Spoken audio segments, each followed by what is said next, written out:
Okay, welcome to this first video which covers some of the theory that I taught during the beginners class 1.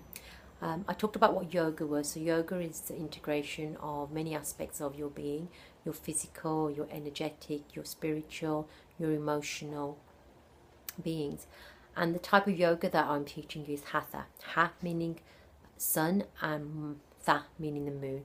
And when we practice hatha, we try and bring into harmony, into balance aspects of our body, mind and our breath. Yoga is more than just a physical aspect, so it's not just about getting into poses.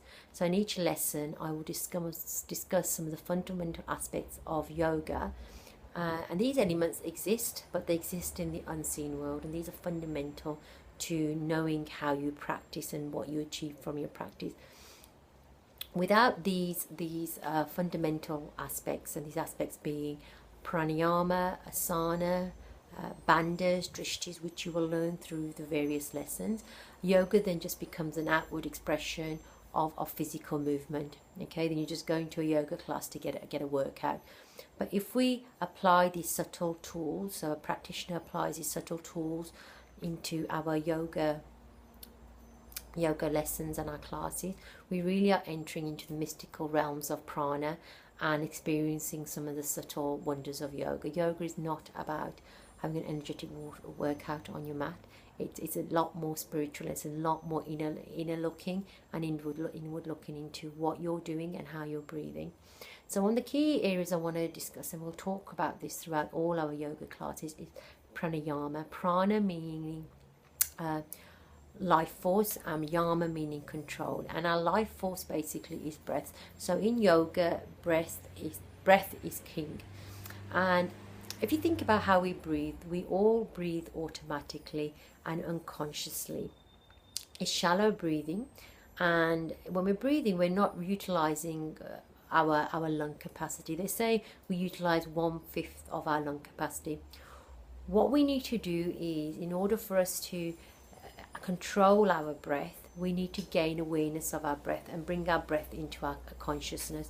So what yoga allows us to do is to bring our breath into our consciousness.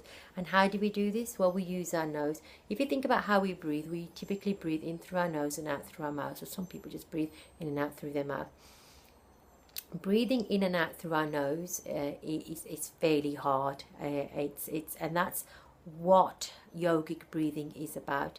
It's basically ensuring that your inhalation starts from your pelvic floor, goes all the way up through to your crown, and your exhalation starts at the crown and goes all the way down. You almost need to kind of imagine that prana, that breath going up and that breath going down. So the prana is our life force, our energy force in yoga. The last aspect of some of these unseen elements we want to discuss is asana. Asana refers to your postures. Okay, so throughout each of the classes, as I introduce new postures, I will go through alignment with you. But what I want you to all be aware of is that postures are secondary, not even secondary in yoga in some aspects. We all are built differently. Our skeletal bodies, our muscles. What that means is basically there's going to be some things that I'm never going to be able to do just because of the way my body is built.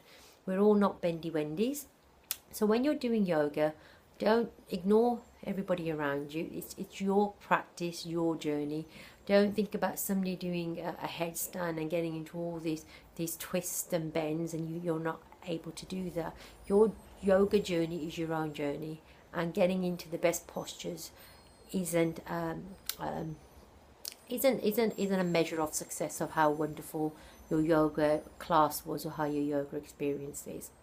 Thank you.